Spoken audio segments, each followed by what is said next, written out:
डर लगता है कभी? हाँ, डर बहुत लगता है मुझे। रोज़ डर लगता है कि कभी मेरे पैर तो नहीं डगमगा जाएंगे, कभी मैं अमित शाह साहब के रेड से या मोदी जी की धमकियों से या आरएसएस के गुंडों से डर के क्या मेरे मन में कभी ऐसा विचार तो नहीं आ जाएगा कि मैं ये लड़ाई छोड़ दूं। इससे डर लगता है। बाकी लेकिन अभी तक ऊपर वाले ने, अल्लाह ताला ने मुझे प्रोटेक्ट करके रखा है। मुझे कभी सपने में भी इन कायरों से, इन बुज़दिलों से डर नहीं लगता, ना इनके हथियारों से, ना इनके जो भ्रष्ट पुलिस अधिकारी हैं, ना उनकी बंदूकों से, ना इनके भ्रष्ट और कायर लोगों से जो भीमा कोरेगांव है। हम इस तरफ वाले लोग हैं। हमारी तो कलम देख के ये भाग जाते हैं सैकड़ों बंदूकधारी।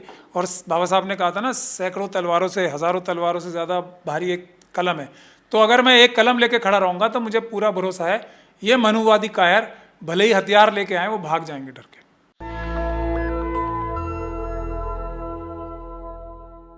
देश के मात्र इकलौते वकील, निडर भी, बेबाक भी, लेकिन सबसे बड़ी बात है कि वो जन सरोकार के मुद्दे पर लगातार अकेले कानूनन तरीके से संविधान के सहारे संघर्ष कर रहे हैं। जिसका कोई नहीं, जो शोषित है, वंचित है, मजलूम है, जो पिछड़ा है, आदिवासी है, दलित है, उन सब के जुबान पर अब देश में एक ही नाम है कि अगर मेरे साथ कोई अन्याय होगा तो महमूद पराचा के पास जाएंगे और वही हमारा केस लड़ेंगे। मेरे साथ सुप्रीम कोर्ट के वकील महमूद पराचा हैं। याद है वो शख्स, यूपी का मुस्लिम युवा जिसको पुलिस कस्टडी में जिसकी मौत हुई थी, वो सुप्रीम कोर्ट में पूरा मामला है। महमूद पराचा उस केस को देख रहे हैं। क्या है सर ये पूरा मामला, क्या आज अपडेट है? आप लोगों को याद होगा फैसल, वो पूरे विश्व की सुर्खियां बना था। लेकिन दुर्भाग्य की बात यह है कि वो सुर्खी इसलिए बना था कि एक पुलिस वाला उसको एक मार्केट से उठा के ज़बरदस्ती अपनी मोटरसाइकिल पे पीट के ले गया था।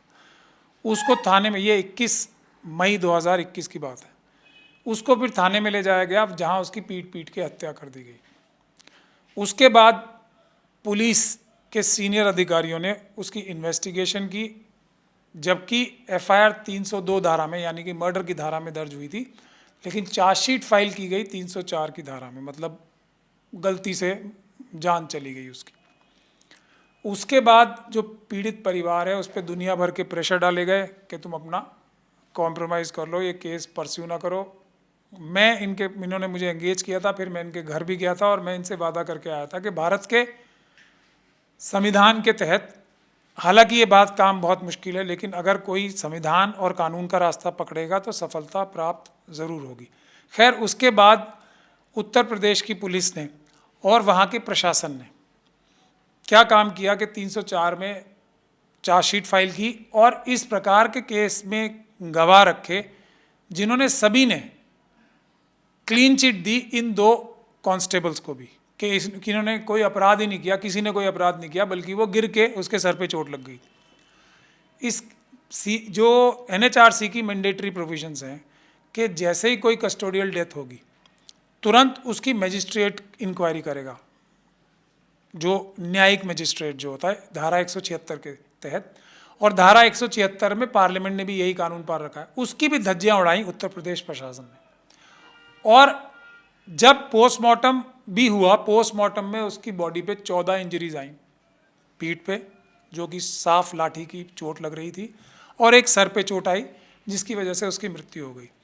इतना पोस्टमार्टम की रिपोर्ट आने के बावजूद भी प्रशासन ने क्या किया, देखिए ये बात है कि एक लखनऊ में उनकी फॉरेंसिक डिपार्टमेंट है,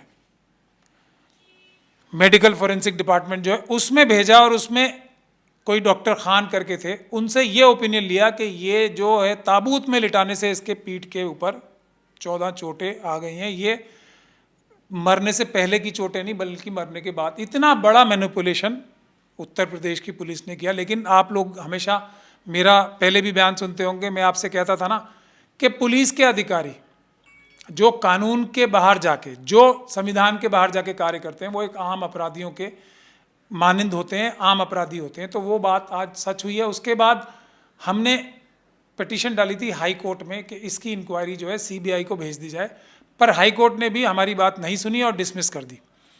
उसके बाद हम सुप्रीम कोर्ट आए और सुप्रीम कोर्ट ने आज एक बहुत ही अच्छा ऑर्डर पास किया है, जो अभी 21 तारीख को ही किया था, और उसकी जजमेंट आज जो है पब्लिश हुई है। तो उसमें सबसे अहम बात यह है कि सुप्रीम कोर्ट ने ये कहा है कि ये बहुत ही गलत तरीके से इन्वेस्टिगेशन की गई है और ऐसा नहीं होना चाहिए था। और अब हम अपनी निगरानी में एक आईजी लेवल के व्यक्ति जिन्हें नामित भी किया है, भगवान स्वरूप नाम के आईजी जो हैं, लखनऊ में पोस्टेड हैं, उनके द्वारा हम ये इन्वेस्टिगेशन दोबारा कराएंगे और इसको हम 8 हफ्ते के अंदर अंदर उन्हें रिपोर्ट पेश करनी है। तो भारत के संविधान में भरोसा रखिए। अब इसमें देखिए सच्चाई निकल के सामने आएगी। सब वो अधिकारी जो कि इस अपने पुलिस के अधिकारियों को बचाने में शामिल थे, अब उनका कलई खुलेगी। और वो अधिकारी जिन्होंने सीआरपीसी की धारा 176 का उल्लंघन किया, बल्कि सबूतों को नष्ट करने के लिए काम किया, उनके खिलाफ भी अब कार्रवाई होगी। तो भारत के संविधान में जो बाबा साहब डॉक्टर भीमराव अंबेडकर ने बनाया था, उस पर भरोसा रखें। मुश्किल हालात हैं, सब चीज़ें, सब संस्थाएं कमज़ोर हो गई हैं, लेकिन अगर आप मेहनत करेंगे और पूरे विश्वास के साथ, थोड़ी मेहनत, थोड़ा जज्बा और थोड़ी हिम्मत लगती है, लेकिन न्याय मिलेगा। ये फैसल के केस से साबित हुआ है। क्या लगता है, इस तरह से रोज इस तरह की वारदातें हो रही है, लेकिन हर किसी को, मतलब ये जो पुलिसिया व्यवस्था है उसकी नाकामी है, जुडिशियल सिस्टम की नाकामी है। आज दिलीप मंडल का मैं एक पोस्ट देख रहा था, वो कह रहे थे कि यहाँ के जज बहुत निकम्मे हैं, 20 हियरिंग के बाद भी फैसला नहीं देते हैं और 1.5 साल 2-2 साल का डेट में गैप होता है। 20 हियरिंग पर तो कम से कम फैसला नहीं। क्या justice delay is justice deny वाली बात है? डिले हो रहा है इसलिए लोगों, और कितने लोगों को हम उत्पराचा मिल पाएंगे? क्या रास्ता क्या है इस तरह की जो जघन हत्याएं या अपराध हो रहे हैं या मौतें हो रही? देखिए, दिलीप मंडल साहब ने जो बचाया वो पूरा सच नहीं है। सच है मगर पूरा सच वो नहीं। जितनी, देखिए, देश का जो हमारा निज़ाम बाबा साहब डॉक्टर भीमराव अंबेडकर साहब ने संविधान के माध्यम से बनाया है, उसमें 4 पिलर हैं। जुडिशरी उसका एक पिलर है। जो पार्लियामेंट यानी कि लेजिस्लेचर जो है, वो किस तरीके से हाईजैक हो चुका है, या किस तरीके से ईवीएम के माध्यम से या चुनावी जो धांधलियां हैं उसके माध्यम से किस प्रकार से कब्जा हो गया है, वो एक मेन पिलर है जो पूरी तरह से कॉम्प्रोमाइज्ड है। जो मंडल साहब इस बात को मुझसे भी अच्छी तरह जानते हैं कि जो हमारा तीसरा पिलर है, प्रेस, वो बिल्कुल ही क्रिमिनल हो गया है। ये तो आप चंद लोग हो, मुट्ठी भर लोग, जो सोशल मीडिया के माध्यम से अब भी सच बता पा रहे हो, जो कि प्रेस की जो चौथे पिलर का सारा वजन तो आप लोगों ने उठा रखा है आजकल, सोशल मीडिया के कुछ लोगों ने, तो वो क्रिमिनल हो गया है। 2 पिलर्स तो बिल्कुल गायब ही हो गए। आखिरी पिलर जो ब्यूरोक्रेसी है, तीसरा पिलर, वो इन दोनों के कब्जे में, यानी कि लेजिस्लेचर के कब्जे में है। ट्रांसफर पोस्टिंग उनके हाथ में होती है, उनकी सीआर लिखना उनके हाथ में होती है, तो वो भी कॉम्प्रोमाइज्ड है। एक, लेकिन इन पिलर जिस चीज़ पे खड़े हैं वो है देश की जनता। उसमें दिलीप मंडल जैसे लोग, आप जैसे लोग, हम जैसे लोग आते हैं। भारत देश की जनता और सुप्रीम कोर्ट जो सबसे मजबूत संस्था है, सबसे मजबूत पिलर पार्लियामेंट ने जिसे बनाया, पार्लियामेंट ने अपने बाद, वो है। और वो ऐसा पिलर है जो पार्लियामेंट को भी ओवर रूल कर सकता है। तो उनके 4 सिटिंग जजेस ने बैठकर गुहार लगाई थी आपसे और हमसे कि आओ हमारी मदद करो, और हम पे प्रेशर है। तो देश की जनता ने उनकी कॉल नहीं सुनी। उसका एक नतीजा है ये। तो जस्टिस बेटर हो जाएगा। इस बावजूद इसके कि मनुवादी मानसिकता के जजेस जो हैं 90% से भी ज़्यादा है, मैं पूरी जिम्मेदारी के साथ बात कह रहा हूँ, तब भी इससे बेटर हो जाएगा यदि पूरे देश की जनता पहले स्टेज में पीसफुल प्रोटेस्ट करे जुडिशरी के फेवर में, कि ये नारे लगने चाहिए और हम सबको मिलके एक मुहिम चलानी चाहिए कि जजेस तुम संघर्ष करो न्याय के लिए, हम तुम्हारे साथ हैं। हम देखते हैं कौन प्रधानमंत्री, कौन चीफ मिनिस्टर आप पे दबाव बनाता है, कौन आपको मजबूर करता है कि 4 सुप्रीम कोर्ट के सिटिंग जजेस बैठ के प्रेस कॉन्फ्रेंस करें। हम आपके साथ हैं। अगर देश की जनता खड़ी हो जाए जजिस के समर्थन में, हर कोर्ट के बाहर प्रदर्शन होने चाहिए, सैकड़ों लोग खड़े हों कि आप न्याय करो बगैर किसी डरे, हम आपके साथ हैं। देश के मालिक, देश की जनता आपके साथ है। तो बहुत बड़ा जो इस कमज़ोर व्यवस्था में भी जजिस को भी बहुत हौसला मिलेगा। तो हमें अपनी गलतियां भी देखनी चाहिए, जजिस की गलतियां तो हैं ही, क्योंकि हम लोग उनको तनख्वाह देते हैं, उनको इतनी फैसिलिटीज़ देते हैं, उनकी इतनी इज्जत है और उनको इम्यूनिटी है, फिर भी वो जस्टिस नहीं कर पा रहे हैं। उनकी गलती है, बहुत बड़ी गलती है, लेकिन कहीं ना कहीं जनता की भी गलती है, उसको भी खड़े होके मदद करनी चाहिए जुडिशरी की, जो असहाय महसूस कर रही है आज अपने आप को। ये जो बुलडोजर सब चल रहा है आजकल बिना नोटिस, और जो लोग कह रहे हैं कि संविधान पर बुलडोजर चल रहा है, इसको लेकर क्या लग रहा है, आपकी क्या प्रतिक्रिया? संविधान पे बुलडोजर तो जो मनुस्मृति को इम्प्लीमेंट कराना चाहते हैं वो लोग हैं, जिसमें हमारे देश की बड़े बड़े ओहदों पे बैठे प्रधानमंत्री, होम मिनिस्टर, आरएसएस के लोग शामिल हैं। उसमें कोई शक और शुबे की गुंजाइश नहीं। ये तो उसके फल हैं, ये तो उसकी पत्तियां हैं। जड़ क्या हो रहा है कि हिंदू राष्ट्र के बारे में ओपनली कहा जा रहा है, ये कहा जा रहा है कि इस संविधान को खत्म करके मनुस्मृति लागू करेंगे। हमारे यहाँ के एक मुस्लिम सुप्रीम कोर्ट जज हैं सिटिंग, उनसे ये एक भाषण में कहलवाया गया, सिटिंग जज मुसलमान, कि मनुस्मृति बहुत एक अच्छा डॉक्यूमेंट है। जो हमारे एक वाइस चांसलर हैं, जो अपने आप को बहुत एक इंडिपेंडेंट एक्टिविस्ट भी बना चाहते हैं, फैज़ान मुस्तफ़ा, उन्होंने मनुस्मृति की तारीफ की है। तो ये तो उन दोनों समझदार हैं, दोनों तो प्रेशर में की होगी या किसी लालच में की होगी, तीसरी तो कोई वजह हो ही नहीं सकती कि भारत के संविधान से बेटर मनुस्मृति को बताए कोई व्यक्ति, और वो भी मुसलमान, जो उनके मजहबी जो कुरान है वो भी इंसान को इंसान के बराबर कहता है, और ये कहता है कि जो इंसान को इंसान के बराबर नहीं मानता वो मुसलमान ही नहीं होता है। तो वो इस्लाम के खिलाफ जाके, भारत के संविधान के खिलाफ जाके, दो इतने बड़े हमारे आइकन्स मुसलमानों के मनुस्मृति की तारीफ करने पे मजबूर हैं। तो ये है असली वजह। तो मनुस्मृति लागू करना चाहते हैं, संविधान तोड़कर सरकार में जो लोग बैठे हैं, ये है सबसे बड़ा जो बुलडोजर है जो संविधान पे चल रहा है। बाबा साहब ही एक ऐसा व्यक्ति हैं, बाबा साहब का संविधान ही एक ऐसा व्यक्ति हैं जो मनुस्मृति का राज लाने से रोक रहे हैं। बाबा साहब का संविधान, तो उसको छिन्न भिन्न करने के लिए पूरी ताकत से आरएसएस की पूरी सैकड़ों जो उनके एनजीओज हैं, सरकार हैं, हर एक व्यक्ति जो आरएसएस और बीजेपी से ताल्लुक़ रखता है, उनकी किसी भी संस्था से ताल्लुक़ रखता है, वो बाबा साहब के संविधान को ख़त्म करके छुआछूत लागू कराने के लिए मनुस्मृति लागू करना चाहता है। ये खतरा है। जहाँ तक ये बुलडोज़र चलाने वालों की बात है, ये तो आम क्रिमिनल्स हैं, चाहे वो डीएम हो, चाहे वो चीफ मिनिस्टर हो, चाहे वो मिनिस्टर हो कंसर्न, या पुलिस के अधिकारी हों जो जाके बुलडोज़र चला रहे हैं, जो कानूनी कार्रवाई किए बगैर बुलडोज़र चला रहे हैं। वो ऐसे चला रहे हैं जैसे कि आप शंभू जी अपना बुलडोज़र उठाएं और मेरे घर पे चढ़ाई कर दें और मेरे घर का सामान उठा के ले जाएं और बुलडोज़र से मेरा घर चढ़, तो आप पे डकैती का मुकदमा बनेगा, आप पे तोड़फोड़ करने का मुकदमा बनेगा। तो ये मुकदमा इन पे बनता है। लेकिन प्रॉब्लम यही है, जैसे हमने ये फैसल के केस में किया, ऐसे वकीलों को खड़ा होना पड़ेगा और उनको, जो ये अपराधी हैं, अफसर नहीं है ये अपराधी हैं, कानून तोड़ के जो काम करता है वो अपराधी होता है, उनके खिलाफ मुकदमे दायर करने पड़ेंगे और उनको जेल भिजवाना पड़ेगा। जैसे इस केस में अब आप लोग देखेंगे कि जाएंगे बड़े से बड़े अधिकारी जेल।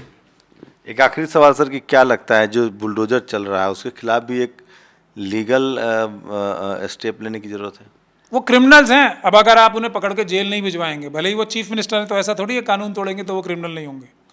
ये क्रिमिनल एक्टिविटी है भाई। और ऐलान करके देखिए, ऐसा भी नहीं है कि किसी ने धोखे से जाके कर दिया कोई गलत काम किसी लोकल लेवल पे, ये तो अपना आइकन बना रहे हैं ना, बुलडोजर राज तो वो प्रमोट कर रहे हैं। तो मतलब साजिश का सब हिस्सा है। जो जो व्यक्ति ये कह रहा है कि बुलडोजर चला दूंगा डायरेक्टली या इनडायरेक्टली, वो सब इस साजिश में शामिल हैं और वो सब इस केस में मुलजिम बनेंगे। किसी भी अच्छे वकील के पास आप जाएं, 100% ये सभी लोग जेल जाएंगे जो आज बुलडोजर पे चढ़ के फोटो खिंचवा रहे हैं और बुलडोजर चला रहे हैं, चाहे वो कोई भी किसी भी पद पे बैठा हो, वो सब जेल जाएंगे, 100% जेल जाएंगे। आप इस तरह से कैसे गरीबों मजलूमों की लड़ाई लड़ पाते हैं? देखिए, हमारे जो आइकन थे बाबा साहब डॉक्टर भीमराव अम्बेडकर थे, तो उन्होंने भी तो लड़ी थी स्वयं अपनी प्रॉपर्टी बेच के। यहाँ ही एक यहाँ का है जो वाल्मीकि मंदिर है, यहाँ पे मंदिर मार्ग पे, वहाँ का ही एक किस्सा है। बाबा साहब वहाँ जब गए थे तो गांधी जी भी वहाँ बैठे हुए थे, तो हमारे अपने लोगों ने बाबा साहब को पत्थर मार के और टमाटर मार के भगाया था वहाँ से। तो बाबा साहब उन पर नाराज़ नहीं हुए थे, बल्कि उन्होंने अपनी जेब से 5,000 रुपये खर्च करके पड़ोस में जो जगह है ना आज, जहाँ 12 एकड़ जगह है जहाँ पे अम्बेडकर भवन है, वो बाबा साहब ने 5,000 रुपये अपनी जेब से खर्च करके लिया था और ये कहा था कि मेरे जो समाज के लोग हैं वो नादान हैं, ये उस व्यक्ति को मार रहे हैं, उस व्यक्ति की इज्जत नहीं कर रहे जो इनके लिए जी जान से लड़ाई कर रहा है, लेकिन मैं उनको छोड़ूंगा नहीं। उससे भी बड़ी जगह उन्होंने, उस मंदिर से भी बड़ी जगह खरीद के स्कूल बना दिया और बाबा साहब का वो आज भवन है, उससे सीखना चाहिए। तो वही उनसे हम सीख लेके हम भी एक बहुत ही, जिसको कहा जाता है, अगर आप इजाज़त दें, हाई फ्लाइंग लॉयर रहे हैं और हमारे बड़े बड़े कॉरपोरेट क्लाइंट्स भी रहे हैं। आजकल वो सब हमसे हाथ छुड़ा के भागते हैं, लेकिन अब भी जो हमारी जो दूसरी वकालत है, जो कमर्शियल वकालत है, उससे जो हम कमाते हैं वही हम ये प्रो बोनो यानी कि फ्री में जो हम मजलूमों को केस करते हैं, SC ST OBC और माइनॉरिटीज़ को, उसको सब्सिडाइज हम इससे करते हैं। डर लगता है कभी? हाँ, डर बहुत लगता है मुझे। रोज़ डर लगता है कि कभी मेरे पैर तो नहीं डगमगा जाएंगे, कभी मैं अमित शाह साहब के रेड से या मोदी जी की धमकियों से या RSS के गुंडों से डर के क्या मेरे मन में कभी ऐसा विचार तो नहीं आ जाएगा कि मैं ये लड़ाई छोड़ दूं। इससे डर लगता है। बाकी लेकिन अभी तक ऊपर वाले ने, अल्लाह ताला ने मुझे प्रोटेक्ट करके रखा है। मुझे कभी सपने में भी इन कायरों से, इन बुज़दिलों से डर नहीं लगता, ना इनके हथियारों से, ना इनके जो भ्रष्ट पुलिस अधिकारी हैं, ना उनकी बंदूकों से, ना इनके भ्रष्ट और कायर लोगों से जो भीमा कोरेगांव है। हम इस तरफ वाले लोग हैं। हमारी तो कलम देख के ये भाग जाते हैं, सैकड़ों बंदूकधारी। और बाबा साहब ने कहा था ना, सैकड़ों तलवारों से, हज़ारों तलवारों से ज़्यादा भारी एक कलम है। तो अगर मैं एक कलम लेके खड़ा रहूँगा तो मुझे पूरा भरोसा है ये मनुवादी कायर भले ही हथियार लेके आए, वो भाग जाएंगे डर के। आप इसी तरह से शोषित वंचित का केस लड़ते रहेंगे जब तक जान में जान है, और जब तक बाबा साहब का जो सपना था कि जो वंचित शोषित वर्ग है, जो इस देश की बहुजन संख्या है, SC ST OBC माइनॉरिटीज़ और महिलाएं, उनका राज असल में नहीं आ जाता, जब उनका वोट, उनकी आवाज़ सरकार में कन्वर्ट नहीं हो जाती, जब तक हम ये लड़ाई लड़ते रहेंगे। एक बार वो हो गया तो फिर सबको न्याय मिलेगा। जिसकी जितनी संख्या भारी होगी उतनी उसकी हिस्सेदारी होगी। ज़मीन के अंदर से जो संसाधन है, वहाँ से लेकर और आसमान तक जो संसाधन है भारत देश की धरती पे, उसमें सब में जिसकी जितनी संख्या भारी उतनी उसकी हिस्सेदारी होगी। तब तक हमारा संघर्ष जारी रहेगा और हम पूरी उम्मीद करते हैं कि हम लोगों के लाइफ टाइम में ही ये हम अचीव करेंगे और बहुत जल्दी अचीव करेंगे। जय भीम। तो ये जो सुप्रीम कोर्ट में, हाई कोर्ट में जो और बाकी जो SC ST OBC माइनॉरिटी के लॉयर हैं, वकील हैं, इन लोगों की कोई एकजुटता दिखती है? इन लोगों का कोई समर्थन मिलता है? क्योंकि देश तो आपको हीरो मानता है। आपकी अपनी फ्रेटर्निटी वालों की क्या राय है? हतोत्साहित करते हैं या हौसला अफजाई करते हैं? नहीं, ज़्यादातर लोग तो हौसला अफजाई ही करते हैं, लेकिन बात यह है ना कि उनके ऊपर भी प्रेशर आप समझना चाहिए। पूरे समाज का, पूरे सिस्टम का उनके ऊपर दबाव है। तो कई बार हमारे साथ ओपनली आने में कुछ लोग हिचकते भी हैं, लेकिन बाय एंड लार्ज सब लोग हमारे साथ खड़े हैं। लेकिन वो संसाधनों से, और उनको कभी मौका भी नहीं मिलता ना। एक बहुत सारे लोग तो हैं जो बहुत ब्रिलियंटली कर रहे हैं, लेकिन अब मैं एक कड़वी बात बोल दूंगा कि जो हमारे लोग एस्टैब्लिश हो जाते हैं ना किसी जगह पे, तो वो हमारे जो बडिंग स्टार्स हैं उनको थोड़ा डिस्करेज करते हैं। मैं ऐसा बिल्कुल नहीं करता हूँ। तो ये एक हमारे जो बड़े शाइनिंग स्टार्स हैं उनकी कमी है कि जो नीचे से लोग, यंगस्टर्स निकल के आते हैं, उनको प्रमोट नहीं करते हैं। तो ये अगर एक कमी दूर की जाए तो मैं समझता हूँ कि इतनी संख्या हमारी ऑलरेडी अभी है कि हम जुडिशरी को, तो हम वकील ही जो है ना SC ST OBC और माइनॉरिटीज़ के, जुडिशरी को तो हम लोग ही ठीक कर देंगे।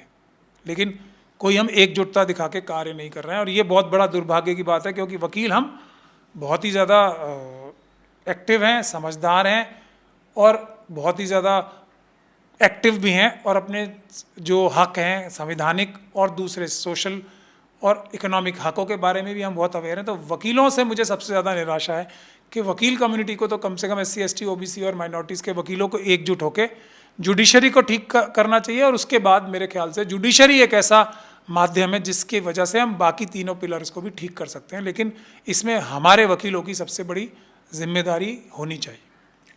तो ये थे महमूद पराचा। मैं फिर कह रहा हूँ, जहाँ भी कोई शोषित वंचित है उसकी लड़ाई लड़ते हैं। मैं इसीलिए कहता हूँ कि भारत में डेमोक्रेसी की जड़ गहरी है। अभी संविधान को बचाने वाले ऐसे लोग हैं जो संविधान पर भरोसा करते हैं और संविधान की बदौलत मानवता के लिए, देश की मजबूती के लिए, इंसानियत के लिए लड़ रहे हैं। आप लोग की क्या प्रतिक्रिया, अपनी प्रतिक्रिया जरूर दीजिए। कैमरा आशीष के साथ शंभू कुमार सिंह, नेशनल दस्तक, दिल्ली। नेशनल दस्तक की आपसे गुजारिश है कि अगर इसको बचाना चाहते हैं तो नेशनल दस्तक को सब्सक्राइब करने के लिए रेड कलर के सब्सक्राइब बटन को दबाएं, फिर बेल आइकन की घंटी दबाएं। नेशनल दस्तक को बचाने के लिए बहुत जरूरी है कि हर खबर को शेयर करें, लाइक करें, कमेंट जरूर करें।